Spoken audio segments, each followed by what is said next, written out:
하나님께서 우리에게 또 오늘 비 오는 날 주셨습니다. 은혜의 단비가 오늘 이 자리에 우리의 머리 위에, 우리의 가슴에, 우리의 삶에 내리기를 소망하면서 살아계신 우리 아버지 하나님 앞에 성령과 진리 안에서 우리의 마음을 다해 예배 드리겠습니다. 다 함께 묵도하시겠습니다.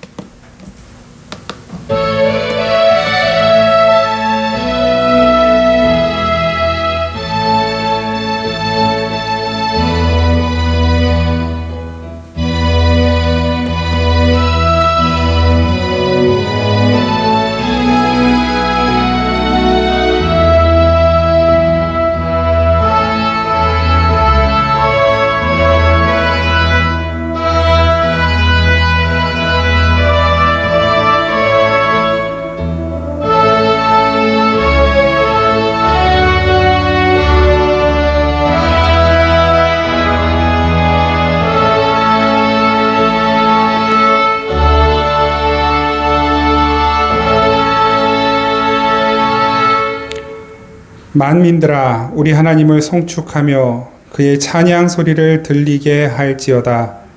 그는 우리 영혼을 살려두시고 우리의 실족함을 허락하지 아니하시는 주시로다. 하나님을 찬송하리로다. 그가 내 기도를 물리치지 아니하시고 그의 인자하심을 내게서 거두지도 아니하셨도다. 아멘. 살아계신 하나님, 좋은 날 주시고 좋은 사람들을 주시고 무엇보다도 살아계신 하나님께서 우리 아버지가 되어 주셔서 감사드립니다. 이 좋은 날 좋은 사람들과 우리 아버지 하나님 앞에 예배하는 오늘이 우리 생에 가장 복되고 기쁜 날이 되기를 원합니다. 우리의 온 삶이 주님 앞에 거룩한 산 제물이 되어서 하나님이 기쁘게 받으시고 그 제물 위에 하늘의 복을 내려주시는 귀하고 복된 이 자리, 우리의 예배가 되도록 성령께서 역사하여 주옵소서. 예수 그리스도의 이름으로 기원하옵나이다. 아멘. 찬송가 11장 찬양 드리겠습니다. 찬송가 11장 찬양 드립니다.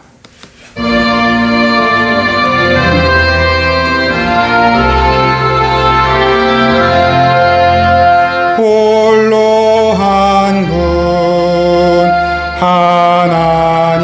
하나님께 천하 만민 경배하라. 만국 왕을 다스리고 온 세상 만민 기르신다. 만국 왕을 다스리고 온 세상 만민 기르신다. 독생성자 예수님께 모든 죄인 회개하라. 세상 만민 구원하고 놀라운 은혜 베푸신다. 세상 만민 구원하고 놀라운 은혜 베푸신다. 보혜사 성령님께 모든 삶을 맡기어라. 말씀으로 도우시고 죄악을 이길 힘 주신다. 말씀으로 도우시고 죄악을 이길 힘 주신다.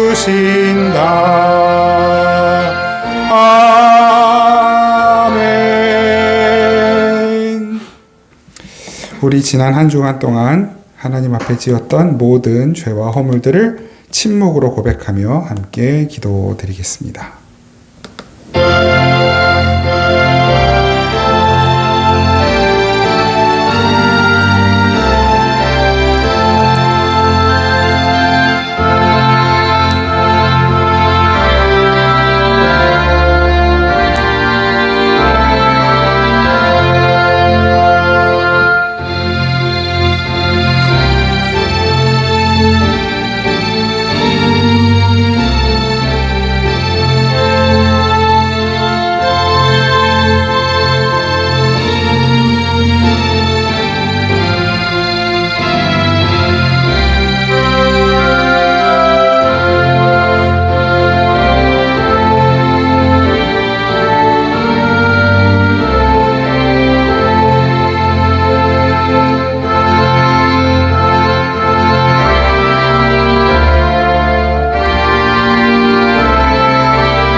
진실하게 회개하는 이들의 죄를 하나님은 용서하시고 또 말씀으로 위로하십니다. 여자에게 이르시되 내 죄 사함을 받았느니라. 아멘. 나는 전능하신 아버지 하나님 천지의 창조주를 믿습니다. 나는 그의 유일하신 아들 우리 주 예수 그리스도를 믿습니다. 그는 성령으로 잉태되어 동정녀 마리아에게서 나시고 본디오 빌라도에게 고난을 받아 십자가에 못 박혀 죽으시고 장사된 지 사흘 만에 죽은 자 가운데서 다시 살아나셨으며 하늘에 오르시어 전능하신 아버지 하나님 우편에 앉아 계시다가 거기로부터 살아있는 자와 죽은 자를 심판하러 오십니다. 나는 성령을 믿으며 거룩한 공교회와 성도의 교제와 죄를 용서받는 것과 몸의 부활과 영생을 믿습니다. 아멘. 찬송가 413장 함께 찬양 드리겠습니다. 찬송가 413장 찬양합니다.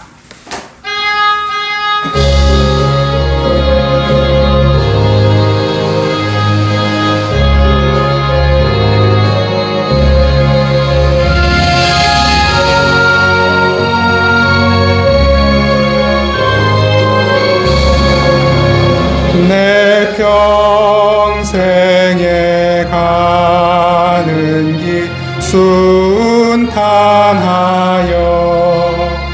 늘 잔잔한 강 같든지 큰 풍파로 무섭고 어렵든지 나의 영혼은 늘 평하다. 내 영혼 평안해. 내 영혼 평안해. 저마귀는 우리를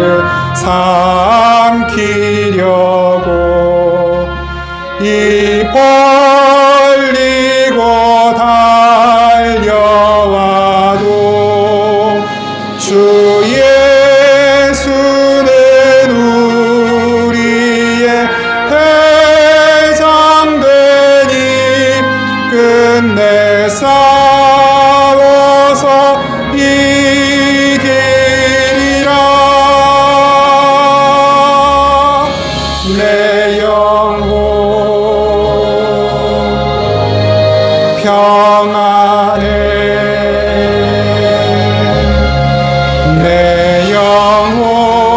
내 영혼 평안해. 내 지은 죄 주홍빛 같더라도 주 예수께 다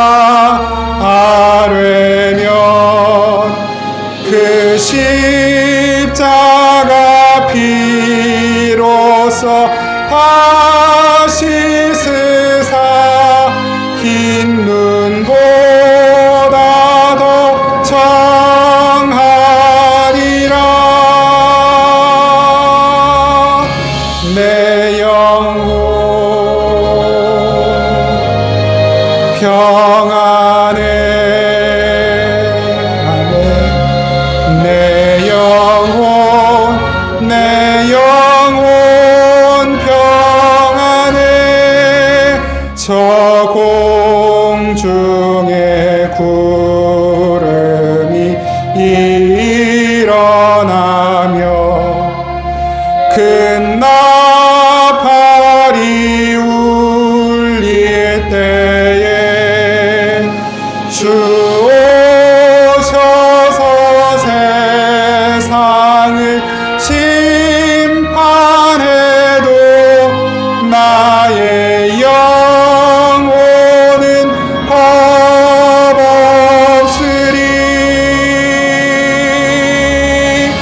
내 영혼 평안해. 내 영혼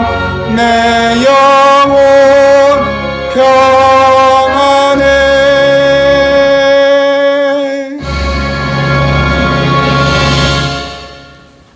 기도드리겠습니다. 살아계신 하나님 고맙습니다. 하나님의 놀라운 계획표 안에 저희들을 그 계획의 완성의 자리로 인도하시고 영원히 하나님과 함께 거하며 함께 기뻐하며 행복한 영원한 삶을 누릴 수 있도록 이 귀한 신분과 또 자리와 자격을 허락하여 주신 것을 감사합니다. 주님, 여전히 저희들은 우리의 두 발을 이 땅에 붙이고 살아야 하기에 이 땅에 있는 수많은 문제와 어려움들을 아버지 스스로 해결하지 못하고 이 문제들에 얽매여 때론 분노하고 때론 원망하고 또 때로는 슬퍼하며 때로는 질투하며 그 죄 가운데 살아갈 수밖에 없음을 다시 한번 주님께 고백합니다. 하나님, 저희들에게 긍휼을 베풀어 주시옵소서. 우리의 죄를 위해 십자가에 달려 죽으시고 부활하셔서 영원한 생명을 주신 예수 그리스도의 그 능력과 은혜가 저희들의 삶을 덮어주시고 비록 우리의 두 발이 땅에 붙어 있을지언정 우리의 삶의 원리와 삶의 모습은 하나님의 나라를 살아가는 것처럼 아버지 영원한 그 나라를 소망하는 믿음으로 승리하며 살게 하옵소서. 하나님, 여전히 많은 문제들이 이 세상 가운데 있고 분열과 다툼과 또한 예측할 수 없는 기후 변화와 여러 가지 재해들로 인하여 고통받고 신음하는 이들이 여전히 많이 있습니다. 주님, 그들을 살펴주옵소서. 스스로 일어날 힘이 없는 연약한 자들, 가난한 이들을 돌보아 주시고 병약한 이들을 살펴주시옵소서. 그들에게 힘을 주시고 위로가 되어주시고 그들의 질병을 고쳐주시고 그 어렵고 험한 상황 가운데 그들을 건져주셔서 아버지 하나님의 살아계심과 하나님의 능력을 함께 경험하고 고백하며 찬양하며 주님을 자랑하며 살아가는 귀하고 복된 삶이 되게 하여 주시옵소서. 우리 사랑하는 성도님들 가운데에도 동일한 어려움과 문제들로 인해 신음하며 고통받으며 또한 주님께 도우심을 구하는 귀한 형제들과 자매들이 있사오니 주님 먼저 그들을 찾아가 주시고 주님께서 품어주시고 주의 사랑하는 그 자녀들의 머리 위에 안수하시며 주님의 능력으로 치유하시고 회복시켜 주시옵소서. 새롭게 하여 주시옵소서. 때때로 우리의 믿음이 연약해질 때 하나님 우리의 믿음을 도와주셔서 어떤 어려운 상황, 어떤 불안하고 두려운 상황이 찾아오더라도 주님 주신 그 믿음으로 넉넉히 이겨내며 하나님 허락하실 새 일을 기대하는 소망과 믿음으로 그 어려움과 문제들을 넘어갈 수 있도록 은혜 베풀어 주시옵소서. 하나님, 이 가을 계절 우리 사랑하는 성도님들 몸과 마음의 건강을 주님께서 지켜주시고 하나님 또한 해결해야 될 많은 문제들 있거든 주님 앞에 나와 기도함으로 그 문제들이 해결되는 것을 경험하게 하여 주시고 또한 하나님 무엇보다도 시험을 앞두고 있는 우리 사랑하는 자녀들 주님께서 지혜와 총명을 더하여 주시옵소서. 이 마지막 공부를 아버지 성실하게 묵묵하게 잘 감당해내고 주님 기뻐하시고 함께 모두가 기뻐하고 또한 스스로 만족할 수 있는 이 시간들 그리고 인생의 그 어떤 시간보다 소중한 시간으로 하나님의 어려운 때를 잘 지나갈 수 있도록 도와주시옵소서. 군입대를 앞두고 있는 사랑하는 자녀를 주님께서 지켜주시고 아버지 그에게 복 내려주시며 몸과 마음의 강건함과 담대함으로 지켜주시고 온 가족이 이 일을 통하여 이 시간들을 통해 더욱 돈독해지고 또한 더욱 든든하게 서가는 가정이 될 수 있도록 귀한 아들 될 수 있도록 은혜 베풀어 주시옵소서. 오늘도 주님 말씀 앞으로 나아가오니 저희들을 말씀으로 가르치시고 새롭게 하시고 힘과 능력과 위로를 더하여 주시옵소서. 주님께 귀한 예물 드리는 그 모든 손길들 주님께서 은혜 베풀어 주시고 그 어떤 일에도 궁핍함, 결핍함이 없도록 주님 가장 필요한 것을 주님 가장 적절한 때에 허락하여 주시옵소서. 먼 곳에 나가 있는 우리 사랑하는 자녀들을 기억하시고 아버지 집으로 돌아올 때까지 무사히 그 모든 일정들 잘 마칠 수 있도록 은총 베풀어 주시옵소서. 우리의 모든 삶을 주님 손에 부탁드리고 감사드리며 우리를 사랑하시는 예수님 이름으로 기도드립니다. 아멘. 우리 하나님 말씀 함께 봅니다. 요한계시록 8장 10절에서 9장 12절까지 말씀입니다. 요한계시록 8장 10절에서 9장 12절까지 말씀. 조금 말씀이 긴데요. 우리 한 목소리로 함께 받들어 읽겠습니다. 시작. 셋째 천사가 나팔을 부니 횃불같이 타는 큰 별이 하늘에서 떨어져 강들의 3분의 1과 여러 물샘에 떨어지니 이 별 이름은 쓴 쑥이라. 물의 3분의 1이 쓴 쑥이 되매 그 물이 쓴 물이 되므로 많은 사람이 죽더라. 넷째 천사가 나팔을 부니 해 3분의 1과 달 3분의 1과 별들의 3분의 1이 타격을 받아 그 3분의 1이 어두워지니 낮 3분의 1은 비추임이 없고 밤도 그러하더라. 내가 또 보고 들으니 공중에 날아가는 독수리가 큰 소리로 이르되 땅에 사는 자들에게 화가 있으리니 이는 새 천사들이 불어야 할 나팔 소리가 남아 있음이로다 하더라. 다섯째 천사가 나팔을 불매 내가 보니 하늘에서 땅에 떨어진 별 하나가 있는데 그가 무저갱의 열쇠를 받았더라. 그가 무저갱을 여니 그 구멍에서 큰 화덕의 연기 같은 연기가 올라오매 해와 공기가 그 구멍의 연기로 말미암아 어두워지며 또 황충이 연기 가운데로부터 땅 위에 나오매 그들이 땅에 있는 전갈의 권세와 같은 권세를 받았더라. 그들에게 이르시되 땅에 풀이나 푸른 것이나 각종 수목은 해하지 말고 오직 이마에 하나님의 인치심을 받지 아니한 사람들만 해하라 하시더라. 그러나 그들을 죽이지는 못하게 하시고 5달 동안 괴롭게만 하게 하시는데 그 괴롭게 함은 전갈이 사람을 쏠 때 괴롭게 함과 같더라. 그날에는 사람들이 죽기를 구하여도 죽지 못하고 죽고 싶으나 죽음이 그들을 피하리로다.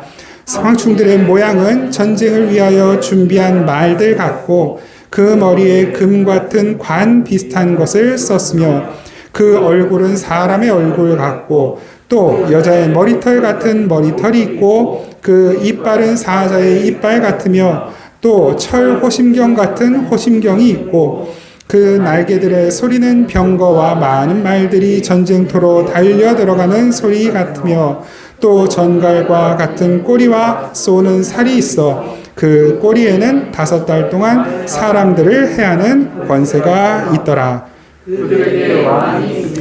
무적행의 사자라. 히브로는 그 이름이 아바돈이요 헬라어로는 그 이름이 아볼론이더라.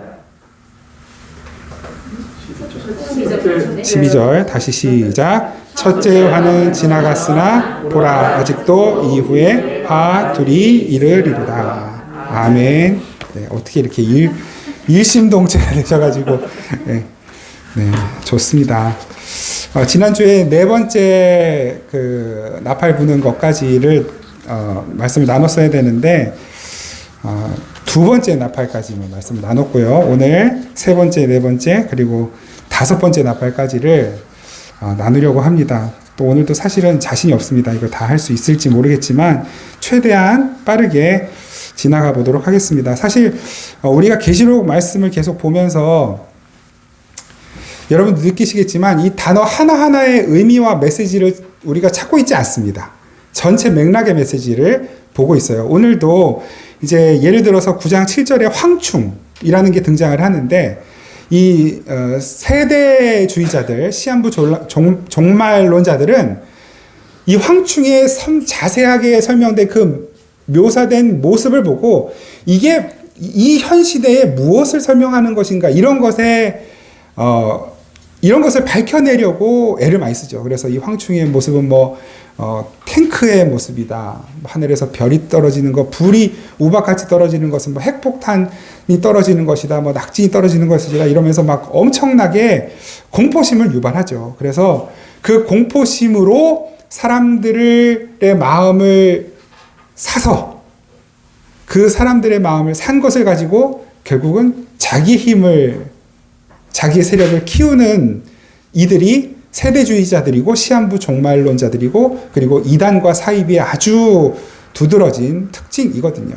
근데 여러분 오늘 말씀 가운데 바로 그러한 일을 행하는 자들의 모습을 잘 묘사하고 있는 부분이 나와 있어요. 그것은 곧 땅에 떨어진 별과 같은 이들, 그리고 그들이 하는 이들, 그들은 잠시 무적행의 열쇠를 받아서 그 열쇠로 무적행을 열었는데 그 무적행의 열쇠 구멍에서 뭐가 나오냐면 연기가, 화덕에서 불 피운 연기 같은 게 나와요. 근데 그 연기가 어떤 일을 하냐면 밝은 하늘의 해와 빛을 가려서 해의 실체와 존재를 바라보지 못하게 만드는 것이죠.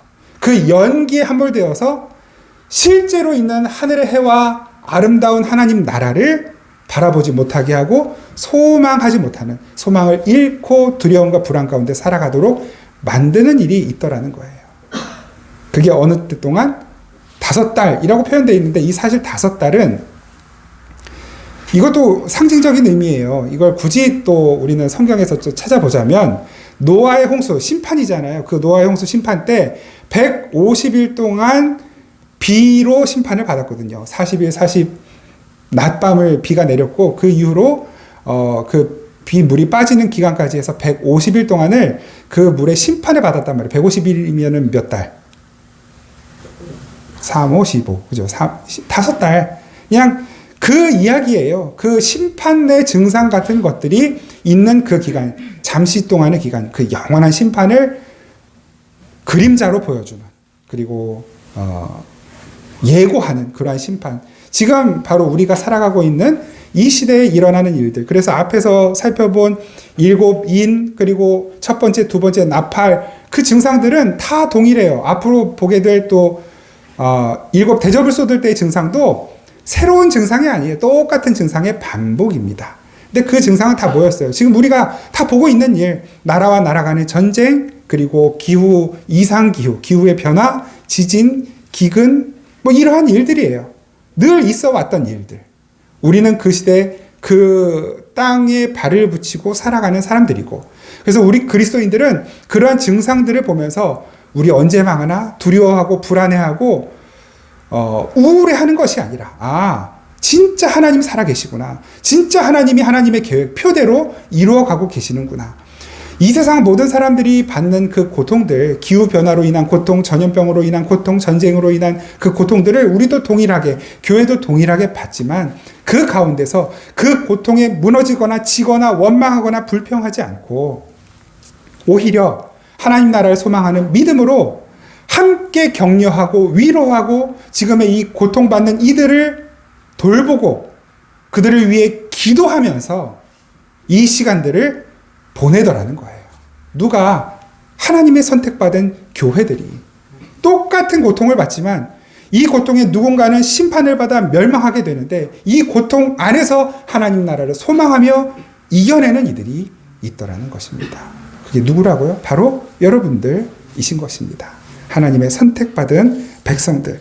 오늘 3번째 나팔부터 보기 전에 이 2번째 나팔만 잠깐 짚고 넘어갈게요. 2번째 나팔 내용이 뭐였습니까? 8장 8절 제가 읽어드릴게요. 둘째 천사가 나팔을 부니 불부는 큰 산과 같은 것이 바다에 던져짐에 바다의 3분의 1이 피가 되고 바다 가운데 생명 가진 피조물들의 3분의 1이 죽고 배들의 3분의 1이 깨지더라 라는 말씀을 보면서 이 바다가 생계였던 사람들, 이때 당시에는 모든 사람들이 다 바다가 생계였어요. 왜냐하면 이 땅에서 나는 농산물, 곡식들도 다 해상 경로를 통해서 무역을 했기 때문에, 그래서 이 상선들이 바다 위를 다녀야 되는데, 늘 그래서 이 배를 타고 다니는 사람, 또 어업을 주업으로 삼는 사람들 뭡니까? 바다가 늘 고요하고 잔잔해져야 돼요. 문제를 일으키지 말아야 돼요. 그래서 바다에 신이 있다 생각하고 포세이돈 신에게든, 우리나라 같은 경우는 용왕에게든 그 신에게 비는 거예요. 제발 무사히 이 바다의 일을 마치고 돌아올 수 있게 해달라고, 고기 많이 잡게 해달라고, 그리고 또 이 상선이, 이 우리 무역선이 무사히 목적지까지 잘 도달해서 물건 건네주고 또 돈 많이 벌어올 수 있게 해달라고 신에게 비는 제사가 항상 바닷가에는 있었단 말입니다. 그런데 그것이 뭐예요? 우상숭배하는 바벨론으로 묘사되잖아요. 그 바벨론이 큰 산으로 묘사되고, 그 지구라트 설명을 드렸었죠. 산과 같이 보이는 그 지구라트가 하나님의 심판에 의하여 무너지는 모습, 그것을 형상화하고 있는 것이 바로 둘째 천사가 나팔을 불 때 모습이었어요. 계시록 18장 2절부터 4절까지도 이 모습을 동일하게 보여주고 있는데, 같이 한번 읽겠습니다. 시작. 힘찬 음성으로 외쳐 이르되 무너졌도다 무너졌도다 큰 성 바벨론이여, 귀신의 처소와 각종 더러운 영이 모이는 곳과 각종 더럽고 가증한 새들이 모이는 곳이 되었도다. 그 음행의 진노의 포도주로 말미암아 만국이 무너졌으며, 또 땅의 왕들이 그와 더불어 음행하였으며 땅의 상인들도 그 사치의 세력으로 치부하였도다 하더라. 또 내가 들으니 하늘로부터 다른 음성이 나서 이르되 내 백성아 거기서 나와 그가 받을 재앙들을 받지 말라. 아멘. 4절 말씀만 다시 한번 시작. 또 내가 들으니 하늘로부터 다른 음성이 나서 이르되 내 백성아 거기서 나와 그의 죄에 참여하지 말고 그가 받을 재앙들을 받지 말라. 아멘. 예, 이 땅이 그 하나님의 심판의 증상들을 겪고 있을 때 내 백성들은 그 심판의 증상들을 유발하는, 그게 뭡니까? 우상숭배, 죄의 문제 아니에요. 이 세상에 목매어 사는 것, 저 무역선이 나의 전부이고 저 바다에서 잡아내는 물고기가 나의 생계이고 전부라고 믿고 살았던 이들, 하나님보다도 이 세상에서의 부요함이 훨씬 중요하고 돈이 신이 되고 성공이 신이 되고 또 내 소유가 신이 되어서 그것을 믿고 의지하며 살아가는 이들에게 하나님은 그게 신이 아니라 여호와 하나님 곧 내가 유일한 신이다라는 것을 보여주셨잖아요. 그러면서 여호와 하나님만을 섬기고 믿는 내 백성들은 그 우상 숭배 자리에서 나오라는 거예요. 이 세상을 의지하고 이 세상에 있는 것을 섬기고 이 세상을 붙들고 살아가는 내 백성들은 그 가치관, 그 세계관, 그 자리에서 나오라고 말씀하시는 거예요. 나오는 건 누가 해야 되는 거예요? 우리가 나가야 되는 거예요.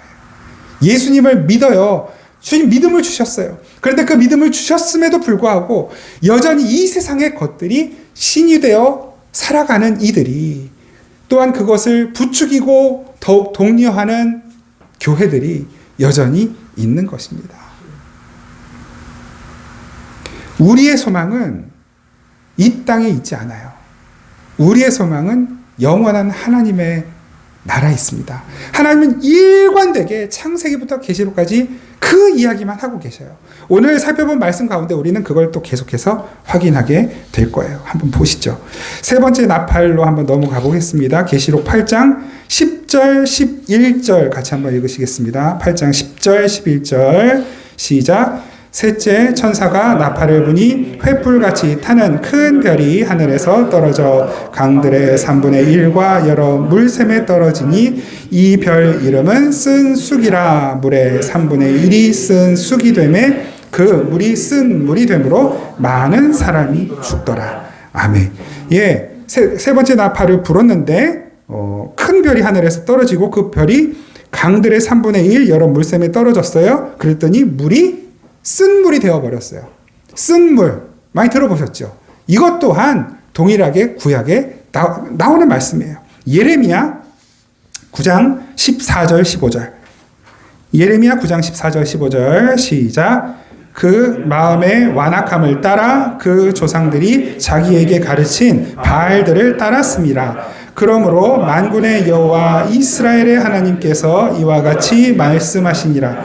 보라, 내가 그들 곧 이 백성에게 쑥을 먹이며 독한 물을 마시게 하고. 아멘. 그죠? 쑥. 우리가 이렇게 길가에서 따는 그 쑥이 아니에요. 이 팔레스타인의 쑥은 제가 이거 어려워가지고 써왔는데 뭐라고 말하냐면 아르테메시아 압신디스. 우리가 생각하는 그런 쑥, 약으로 쓰고 뭐 떡 쪄 먹는 쑥이 아니라 그냥 독초예요, 독초. 쓴 맛이 나는 독초. 아주 쓴 풀. 그러니까 하나님께서 이 세상의 풍요를 붙들고 그것만 의지하고 살아가는 사람들에게 심판을 말씀하실 때 사용하시던 용어가 쓴 물을 먹게 하겠다, 이런 표현이었거든요. 그 쓴 쑥. 그래서 마라의 쓴 물 들어봤잖아요. 우리 출애굽한 이스라엘 백성들도 광야에서 자꾸 원망하고 불평하니까 하나님보다 지금의 당장의 안락함을 자꾸만 찾으니까 하나님께서 물을 주시긴 주시되 그 물이 쓴 물이 되게 하시잖아요. 그 이야기예요. 예레미야 23장 13절에서 15절.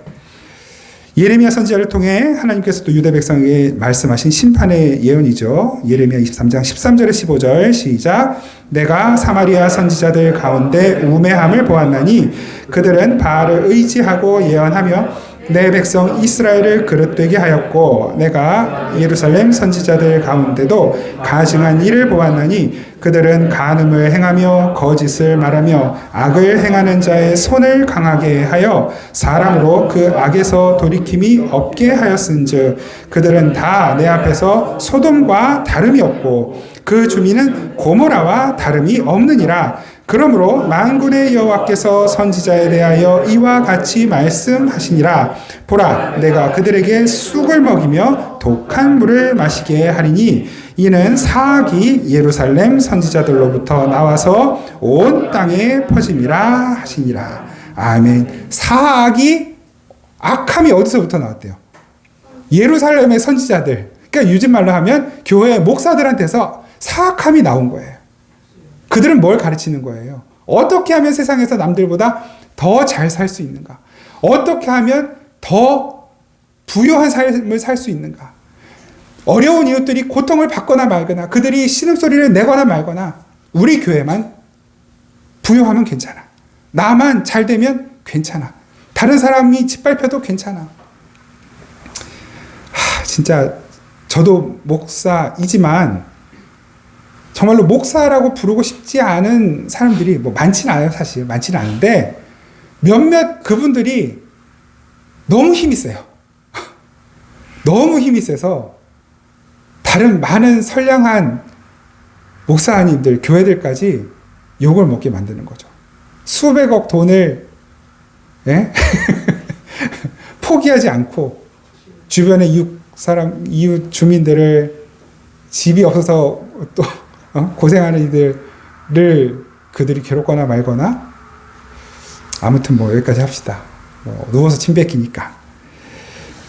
그래서 하나님께서 에스겔 선지자에게도 여러 차례 말씀드렸지만 하나님의 심판이 어디서부터 시작이 된다고요? 성전 안에서부터 하나님의 심판이 시작되는 것입니다. 잘 살아야 될 텐데. 네. 그 사악함이 예루살렘 선지자들로부터 나와서 온 땅에 퍼져요. 하나님께서 심판을 하셔요.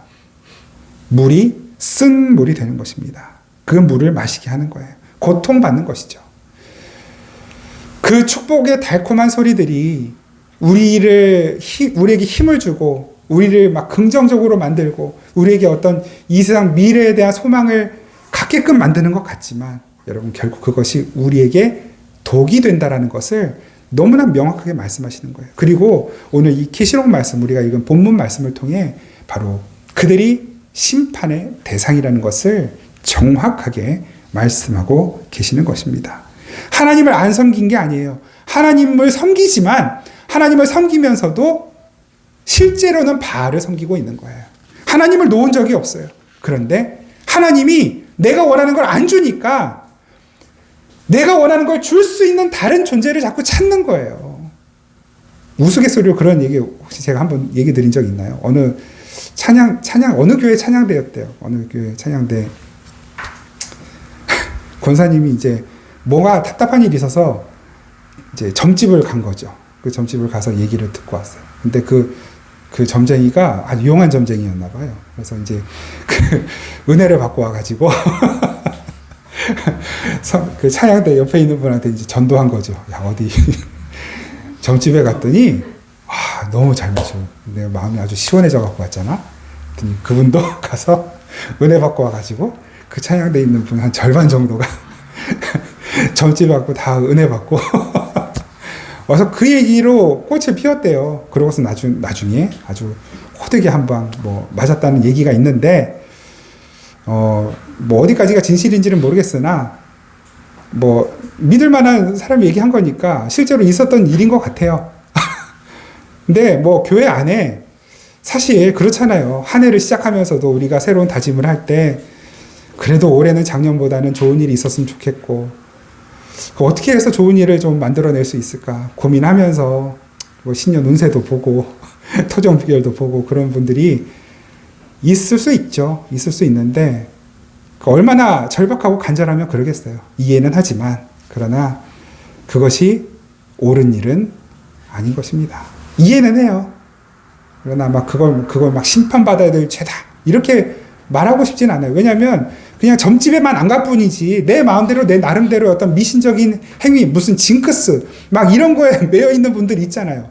말도 안 되는 풍수지리 같은 거에 막 매여가지고 거기에 또 괜히 신경 쓰면 살아가시는 분들이 교회 안에서도 있잖아요. 뭐 문지방 밟으면 복 달아난다. 또 뭐 어디에 집안에 뭐 가구 배치는 어떻게 하고 뭐 이런 것들 이해는 합니다. 더 잘 되고 싶으니까. 여러분 우리가 하나님을 믿는다면 하나님이 시시한 분이라고 생각하시면 안 돼요. 하나님은 유일하신 신이에요. 신은 하나님밖에 없어요. 어떤 것도 우리의 삶에 유익을 주거나 내가 할 수 없는 어떤 일을 더 도와줄 수 있는 소위 우리에게 행운을 가져다 주는 그런 존재나 내가 뭔가 정성을 바치면 나의 어려움을 도와주는 그런 존재는 결단코 없습니다. 하나님밖에는 우리의 신이 없습니다. 주밖에는 나의 신이 없나이다.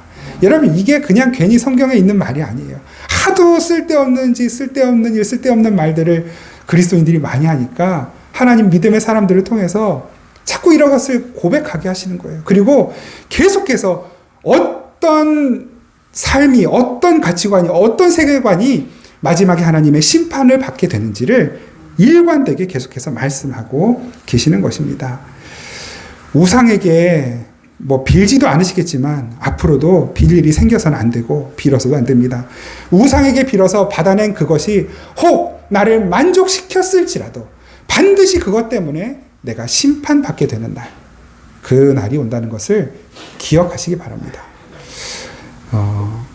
너무 제가 막 협박처럼 얘기했나요?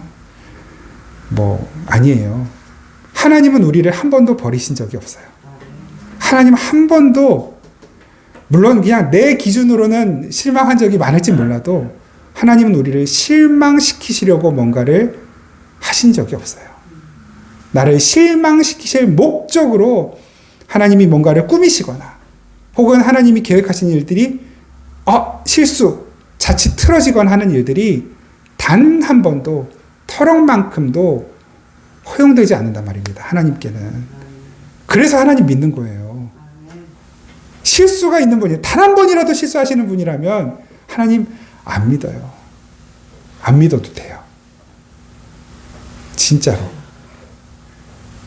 하나님은 전지전능하신 하나님이십니다. 우리의 머리털 하나까지도 오늘 몇 개가 빠졌는지까지도 알고 계시는 분이세요.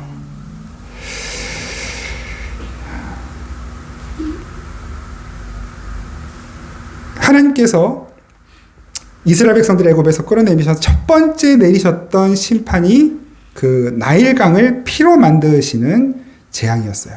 왜 피로 만드셨다고요? 그 나일강이 그들에게 신이었기 때문에.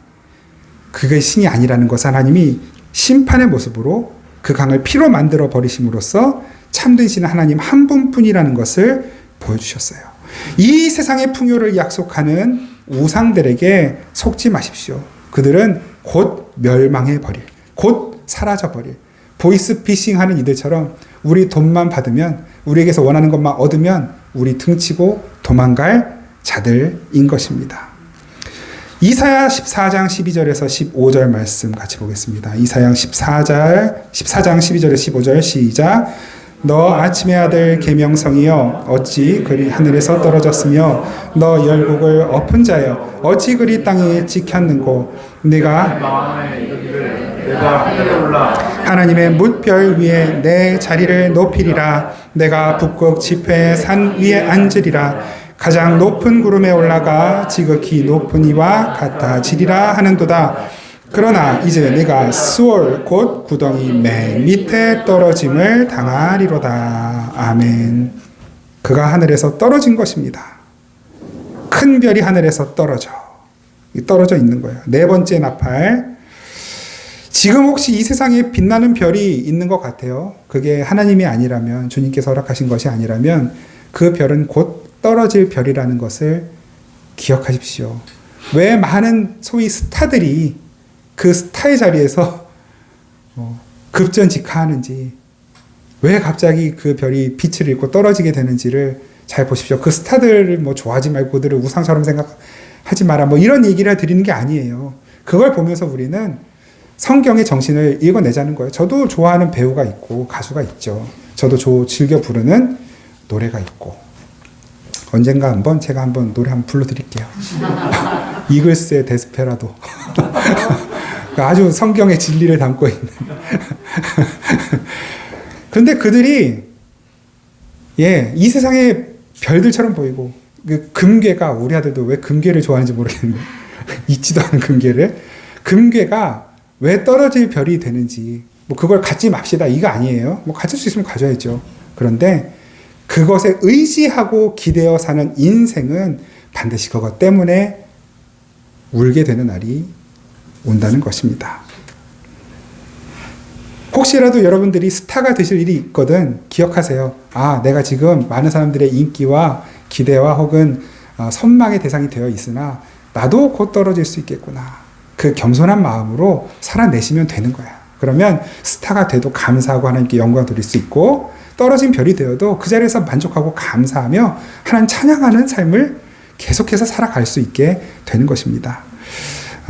네 번째 나팔, 계시록 8장 12절 우리 같이 함께 읽겠습니다. 시작.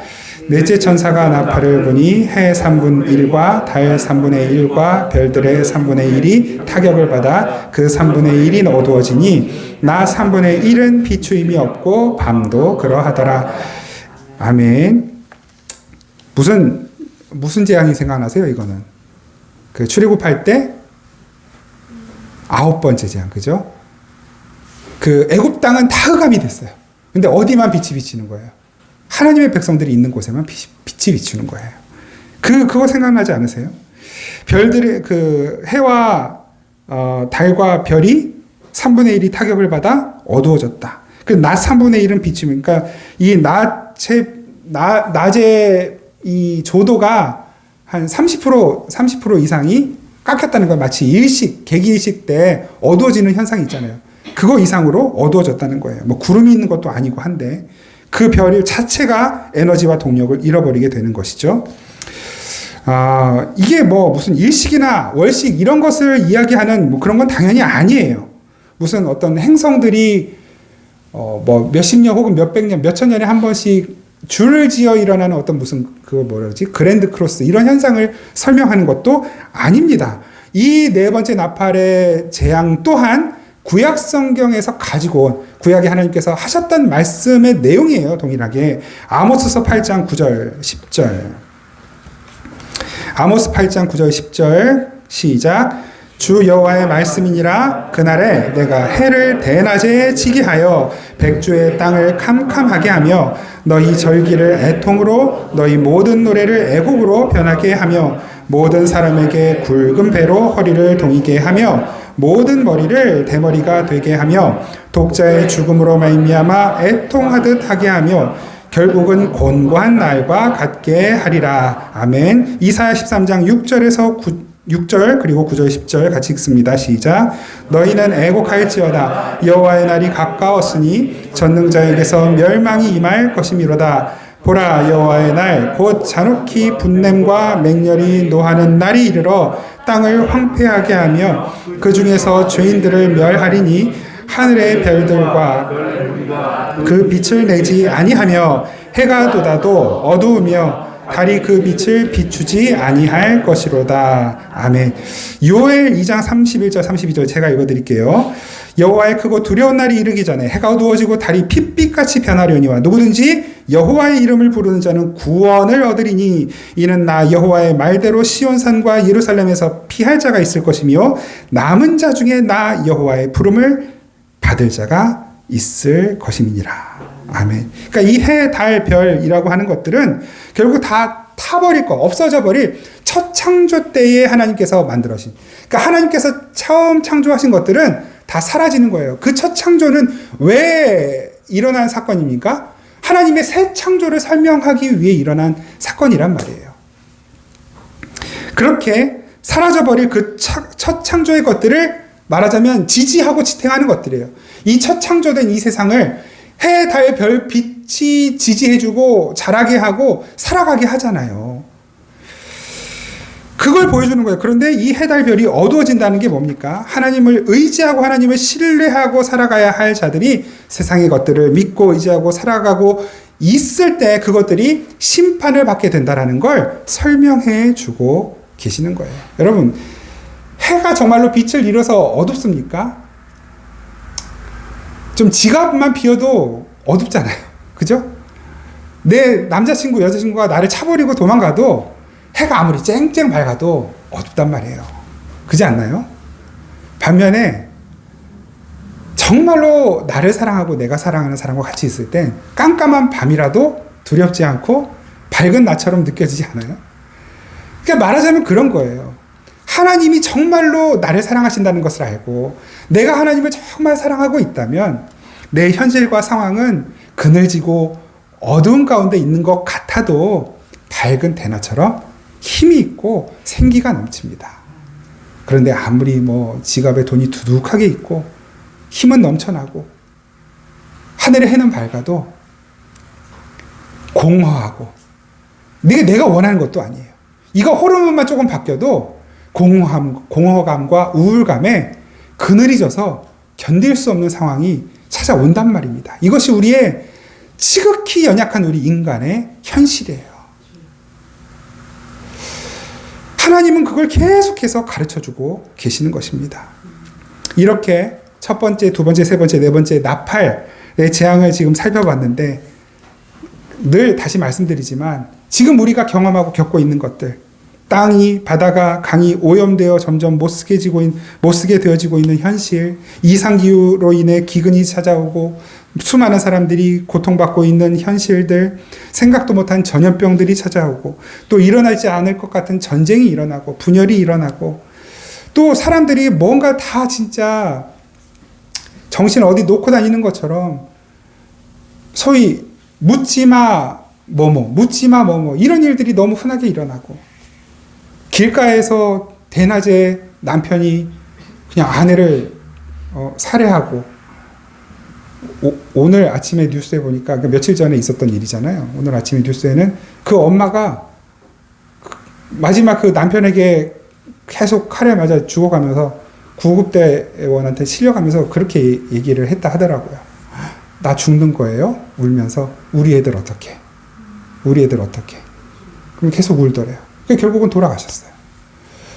어떡하겠어요? 뭐가 되는 거예요, 도대체? 제가 이거를 우울한 얘기를 일부러 이렇게 유도하려고 드리는 말씀이 아니고, 이 세상은 내가 원하는 대로, 사람들이 생각하고 원하는 대로 더 밝은 세상이 되거나, 더 소망이 있고 힘이 있는 세상이 되거나, 모두가 다 잘 살게 되는 세상이 되거나 하는 일은 없어요. 안타깝지만. 이게 비관론이 아니라, 지금까지 우리가 지내왔던 역사가 그걸 이야기해줘요. 과학기술은 발달하고 통신수단은 발달하고 교통수단은 발달하고 그렇지만 문명은 발달하지만 사람들의 이 죄성은 절대로 좋아지지 않는 것입니다. 예수 그리스도가 아니면, 하나님이 아니면 우리는 오늘도 하루를 불안함과 두려움 속에 살아갈 수밖에 없는 사람들입니다. 절대적으로 하나님의 은혜가 지금도 우리를 붙들고 계시는 거예요. 그 하나님의 은혜가 우리를 붙드셨기 때문에 여러분들 집에 나서셔서 이 자리까지 아무 걱정 없이 오신 것이고, 저 쌩쌩 차들이 다니는 도로를 80km, 100km 달려서 이 자리까지 오시는 것이고, 남북 대치 상황 속에서도 수많은 이들이 안심하며 살 수 있는 것, 또 수많은 우리 젊은이들이 안심하며 군대를 보내시는 분이 계시지만 군대 다녀오고, 수많은 이들이 여전히 안심하며 자기의 자리를 지키고 살아가는 것입니다. 물론 고단한 삶이지만 하나님은 절대로 우리를 버리신 적이 없습니다. 어떤 내가 원하지 않는 일이 생긴다 하더라도 그것은 하나님이 우리를 미워서, 우리가 싫어서 주시는 고통과 아픔이나 징계가 아니라 우리를 사랑하시기 때문에, 더욱 우리를 사랑하시기 위하여, 또한 우리와 더욱 친밀하고 긴밀하게 교제하며 하나님의 사랑을 받고 누리는 자로 그 그릇을 만들어 주시기 위하여 허락하시는 일이라는 것을 기억하셔야만 합니다. 스가랴 13장 9절 말씀 같이 읽겠습니다. 스가랴, 지금 우리는 계시록 이거 아니에요. 이미 구약 성경에 하나님께서 약속하신 말씀. 스가랴 13장 9절 시작. 내가 그 3분의 1을 불 가운데 던져 은같이 연단하며 금같이 시험할 것이라. 그들이 내 이름을 부르리니 내가 들을 것이며 나는 말하기를 이는 내 백성이라 할 것이요 그들은 말하기를 여호와는 내 하나님이시라 하리라. 아멘. 하나님이 우리와 살아가고 싶어 하시는, 살기 원하시는 바로 그 모습이 이거예요. 우리는 하나님이 내 하나님이십니다. 기쁘게 고백하고, 하나님은 우리 교회를 향하여, 여러분들을 향하여 네가 내 새끼다, 네가 내 자식이야, 네가 내 백성이다. 이 세상이 그렇게, 여기도 3분의 1이라는 얘기가 나오잖아요. 이 세상이 그렇게 심판을 받고 있지만 내 새끼들은 누가 지켜요? 내 새끼들은 내가 지킨다. 하나님이 우리에게 약속하시는 말씀이란 말입니다. 무엇이? 이 요한계시록 전체가 스가랴 말씀뿐만 아니라. 무슨 설명이 더 필요합니까? 우리 마지막으로, 오늘 또 다섯째 결국 못하고 지나가는데, 우리 마지막으로 요한계시록 오늘 본문 8장 13절 말씀, 8장 13절 같이 한번 읽으시죠. 요한계시록 8장 13절 시작. 내가 또 보고 들으니 공중에 날아가는 독수리가 큰 소리로 이르되 땅에 거하는 자들에게 화가 있으리로다. 이 외에도 새 천사의 불 나팔 소리를 인함이로다 하더라. 아멘. 지금 네 번째 나팔까지 불고 다섯, 여섯, 일곱 번째 나팔 남았는데 그 중간에 삽입이 되어 있는 거예요. 이 삽입되어 있는 내용이 뭐냐 하니까 독수리가 공중을 날아가고 있네요. 이 공중이라는 개념이 뭡니까? 하늘이 있고 땅이 있어요. 공중은 하늘이 아니에요. 하늘이 있고 땅이 있는데 그 사이 중간이에요. 혹시 반지의 제왕이라는 영화를 보셨나요? 저는 그걸 너무너무 좋아하는데, 그 알고 좋아한 건 아니었어. 근데 나중에 알고 봤더니 그 반지의 제왕을 쓰신 그 제이 톨킨이라는 분이 아주 신실한 그리스도인이시고, 그 기독교 세계관을 판타지 소설로 엮어낸 것이 반지의 제왕이에요. 제가 나중에 이걸 가지고도 한번 그 말씀을 나눌 기회가 있을지 모르겠어요. 근데 예전에 있던 교회에서 그 반지의 제왕을 주제로 해서 한번 수련회를 한 적이 있었어요. 근데 너무 그때 다들 좋아했거든요. 반지의 제왕 영화 한 편 보고 그걸 가지고 성경 공부도 하고 이렇게 말씀 나누고 그랬던 적이 있었어요. 간략하게 말씀드리면 그거예요. 그 반지의 제왕의 이야기는 중간계의 이야기예요. 그러니까 이제 하늘이 있고 땅이 있다 이런 것을 상정하진 않지만 중간계에 인간 종족이 있고 또 엘프 종족이 있고 그다음에 난쟁이 종족이 있고 그다음에 호빗 종족이 있고 그래요. 이런 종족들, 그다음에 이 땅의 종족이 있어요. 그 고블린하고 오크, 괴물들이죠. 고블린하고 오크, 그게 땅의 종족들이에요. 그들과 연합하는 중간계의 종족이 있고 혹은 그들과 맞서 싸우는 중간계 종족이 있어요. 근데 그들과 맞서 싸우기 위해 또 돕는 이들이 나오죠. 그 와중에 호빗족 중에 프로도라고 하는 캐릭터가 있죠. 그리고 그 프로도 옆에 샘이라는 캐릭터가 있어요. 거기에 이제 피핀이라는 또 친구들이 있는데 저는 그 모습이 우리 그리스도인의 모습이라고 해석을 했어요. 제 나름대로. 반지, 절대 반지가 있어요. 이것만 끼면 막 엄청난 능력을 갖게 돼. 그런데 그 반지는 어떤 반지입니까? 이 절대 반지는 결국 그 사람을 괴물로 만들어요. 그렇게 해서 괴물이 된 게 골룸이죠. 그런데 이 프로도가 아주 막중한 사명을 받았단 말이에요. 이 절대 반지가 만들어진 그곳에 가서 절대 반지를 없애야 평화가 찾아와. 그 일을 맡고 절대 반지를 내 것으로 삼지 않고 그걸 목에 걸고 이제 그걸 태우고 없애기 위해서 먼 길을 떠나는 거예요. 모르도라는 그 화산으로 떠났는데 자꾸 이 반지가 나를 유혹해. 그러니까 어느 때는 막 눈이 뒤집어지고 이 반지를 꼈다 빼기도 하고 이러면서 맛도 보고 그러면서 점점 이 반지를 끝까지 지고 없앨 이 사명감이 점점 약해지는 거예요. 근데 그걸 옆에서 누가 돕냐면 샘이라는 친구가 도와요. 샘은 일관되게 그 옆을 계속 이렇게 속이고 이간질하던 골룸이라는 존재의 실체를 파악하고 속지 않도록 계속 프로도에게 옳고 바른 말을 해요. 처음에는 프로도가 이 샘의 말을 잘 듣지만 가면 갈수록 샘의 말보다는 골룸의 말을 점점 자꾸 듣게 된단 말이에요. 그러다 결국 막 거미 밥이 될 뻔하기도 하고 그래요. 근데 이 샘은 끝까지 우직하게 충성스럽게 그 프로도만을 위해서 섬겨요. 그게 저는 꼭 우리 성령님의 모습 같았어요. 이 믿음의 길 여정 끝까지 완주할 수 없는 우리 옆에서 우리의 믿음을 도우시고 우리를 가르치시고 올바른 길 갈 수 있도록 격려하시고 힘주시는 분처럼 그렇게 느껴졌어요. 그러면서 나도 누군가에게 그리고 내가 섬기는 성도들에게 이 샘처럼 잘 돕는 역할을 하고 싶다라는 생각을 그때 했던 거예요. 잘하고 있는지 모르겠습니다. 그런데 왜냐하면 저도 부족한 인간이고 저도 때때로 권력과 재물과 어떤 인기의 맛을 조금씩이라도 보게 되면 거기에 빠져들려고 하는 연약함이 있기 때문에 그때에 주님께서 그런 우리의 연약함을 도우신단 말이에요. 그게 뭐냐면 독수리라는 표현으로 오늘 본문 말씀 가운데 나와 있는 것입니다. 그 독수리가 공중을 날아요. 중간계를 날면서 땅을 향해 화로 다 외치고 다니는 거예요. 사람들의 귀에는 그 소리가 안 들려요. 그래서 심판받는 거예요. 그런데 그 소리가 들리는 이들이 있어요. 교회만 그 소리를 들어요. 그들을 하나님은 독수리 등에 업고 나르신다라는 표현으로 독수리가 교회를 보호하는 존재로 상징으로 그려진단 말입니다. 그래서 이 성경 안에는 독수리가 교회와 성도를 보호하는 존재로도 그려지고 세상을 심판하는 존재로도 그려져요. 그 본문만 딱 두고 찾아서 읽고 찬양하고 마치겠습니다. 출애굽기 19장 4절. 출애굽기 19장 4절 같이 읽겠습니다. 시작. 내가 애굽 사람에게 어떻게 행하였음과 내가 어떻게 독수리 날개로 너희를 업어 내게로 인도하였음을 너희가 보았느니라. 아멘. 독수리 날개로 우리를 업어서 이 재앙 받는 이 세상 가운데 그 재앙에 함몰되지 않고 하나님께로 인도함을 받아 가게 되는 거예요. 신명기 32장 10절 12절에 나오는데 제가 읽어드릴게요.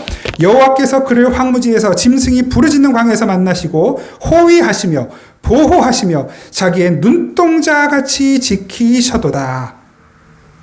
자기의 눈동자같이 우리 아드님을 그렇게 지켜주실 거예요. 하나님께서 마치 독수리가 자기의 보금자리를 어지럽게 하며 자기 새끼 위에 너풀거리며 그의 날개를 펴서 새끼를 받으며 그의 날개 위에 그것을 엎는 것 같이 여호와께서 홀로 그를 인도하셨고 그와 함께한 다른 신이 없었도다. 아멘.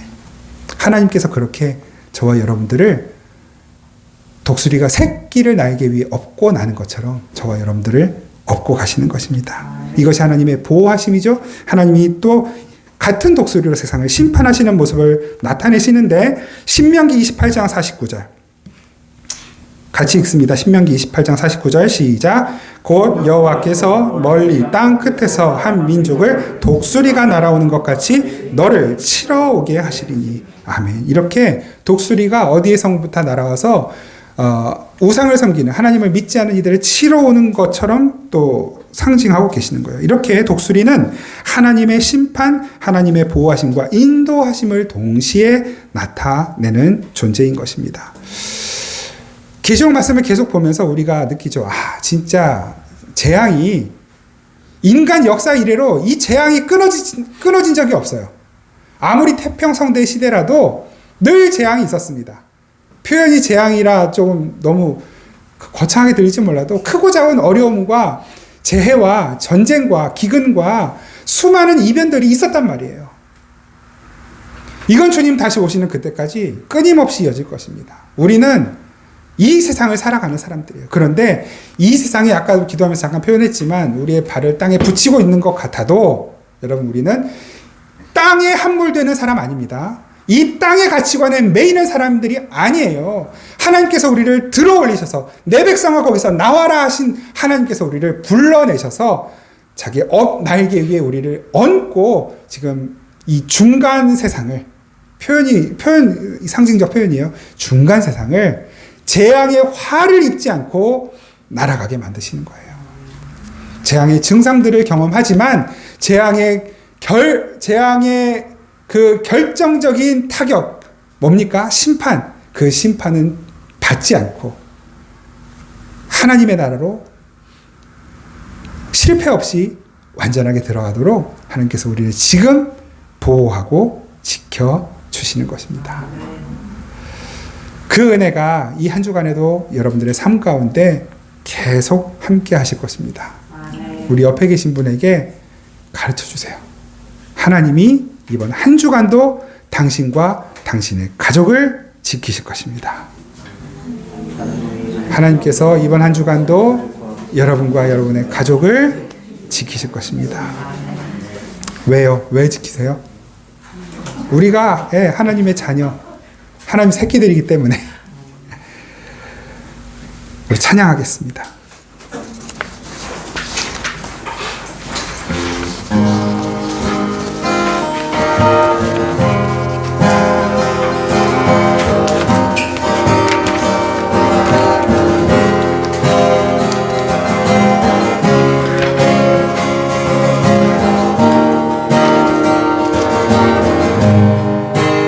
주께 가오니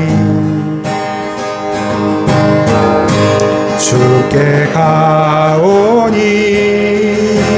날 새롭게 하시고 주의 은혜를 부어주소서.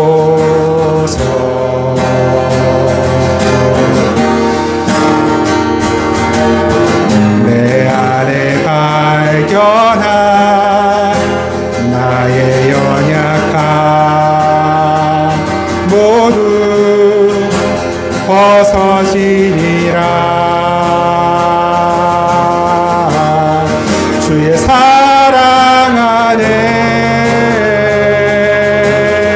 주 사랑 주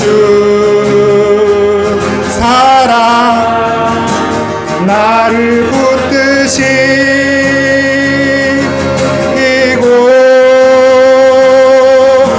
주 곁에 날 이끌소서. 독수리 날개쳐 올라가듯 독수리 날개쳐 올라가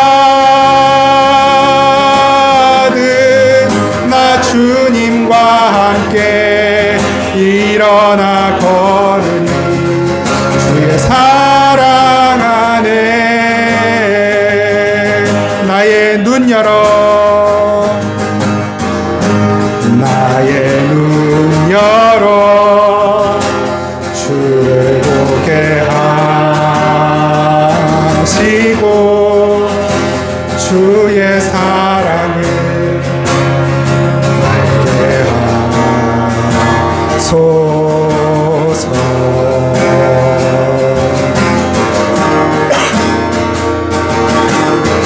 매일 나의 삶에 주뜻 이루어지도록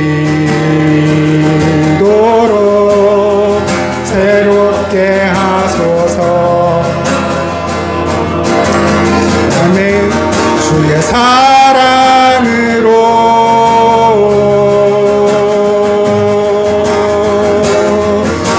주 사랑 나를 붙드시고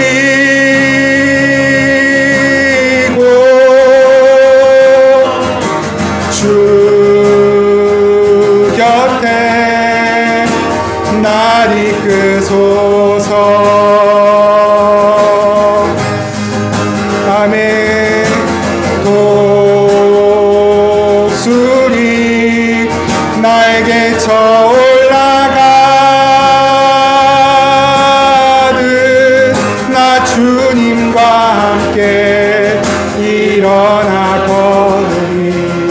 주의 사랑 안에 나 주님과 함께 나 주님과 함께 일어나 걸으리. 주의 사랑 안에.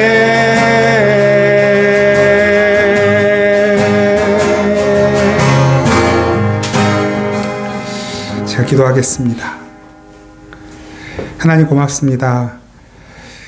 우리가 주님 알기도 전에 주님 먼저 우리를 아시고 우리를 보셨고 우리를 부르셨고 우리를 구원하셨고 또 우리를 거룩하게 하시며 우리를 영화롭게 하시는 주님이십니다. 오늘 전지전능하신 하나님의 손에 다시 한번 우리의 연약한 인생을 부탁드립니다. 이 세상의 수많은 일들에 얽매이지 않고 오직 하나님 한 분만 신뢰하고 의지하며 주님만 사랑하며 주님의 사랑받으며 아버지 세상 가운데서의 삶을 넉넉히 이겨내는 귀하고 복된 주의 자녀의 삶을 우리 모두가 다 살아갈 수 있도록 은혜 베풀어 주시옵소서. 그렇게 우리를 독수리 날개의 새끼를 업고 날아간처럼 그렇게 우리를 안고 업고 품으시고 이 세상을 날아가게 하시는 주님을 믿고 신뢰하고 감사드리며 예수님의 이름으로 기도드립니다. 아멘. 우리 주 예수 그리스도의 은혜와 우리 아버지 하나님의 놀라우신 신실하신 사랑과 성령의 교통하시고 함께하시고 위로하시고 힘주시고 능력 베풀어 주시는 그 사랑이 이 시간 다시 한번 주님만 바라보고 주님만 신뢰하겠노라 다짐하고 세상으로 나아가는 우리 생명의 단비교회 모든 성도들 그리고 이 땅 가운데 모든 교회와 성도들 가운데 항상 함께 계시기를 간절히 축원하옵나이다. 아멘.